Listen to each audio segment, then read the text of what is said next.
காமராஜர் தமிழக முதல்வராக இருந்த காலம். சென்னையில் அவருடைய வீட்டில் அவர் இருந்தார். ஒரு நாள் காலையில் அவருடைய அலுவலக உதவியாளர் ஒருத்தர் அவர்கிட்ட வந்து கேட்டாரு, ஐயா, நாளைக்கு உங்க பிறந்த நாள், ஏதாவது சிறப்பு விழா ஏற்பாடு செய்யலாமா? காமராஜர் புன்னகையோட பதில் அளிச்சாரு, நான் மக்களுக்காக பிறந்தவன், எனக்குன்னு தனிப்பட்ட பிறந்த நாள் இருக்கணுன்ற எண்ணமே எனக்கு இல்லை.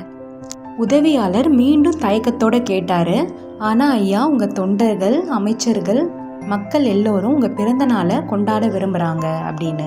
சிறிய மௌனத்துக்கு பிறகு உதவியாளரை பார்த்து கனிவோட காமராஜர் சொன்னாரு, நீங்க உண்மையா என்னோட பிறந்த நாளை கொண்டாட விரும்பினா அந்த நாள்ல ஒரு ஏழை குழந்தைக்கு கல்வி உதவித்தொகை கொடுங்க, ஒரு வயதானவருக்கு உணவளியுங்க, ஒரு வறிய குடும்பத்திற்கு உதவி செய்யுங்க. அதுதான் எனக்கான மிக சிறந்த பரிசா இருக்கும். அந்த அறையில இருந்த எல்லாரும் காமராஜர் ஐயா சொன்னதை கேட்டு அவரை வியப்பா பார்த்தாங்க. எல்லாருமே பிறந்த நாளை தனக்காக தான் கொண்டாட விரும்புவாங்க.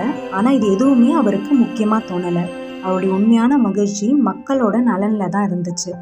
அன்னையிலிருந்து ஒவ்வொரு வருஷமும் காமராஜருடைய பிறந்த நாளை பல்வேறு அமைப்பை சார்ந்தவங்க கல்விக்காக, சமூக நலத்திற்காக அன்னதானம் வழங்கி கொண்டாட ஆரம்பிச்சாங்க.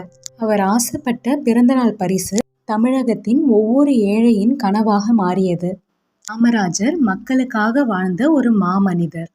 இந்த ஸ்டோரி உங்களுக்கு பிடிச்சிருந்துச்சு அப்படின்னா உங்கள் ஃப்ரெண்ட்ஸுக்கு ஷேர் பண்ணுங்கள். மறக்காமல் சேனலை சப்ஸ்கிரைப் பண்ணுங்கள். தேங்க்யூ.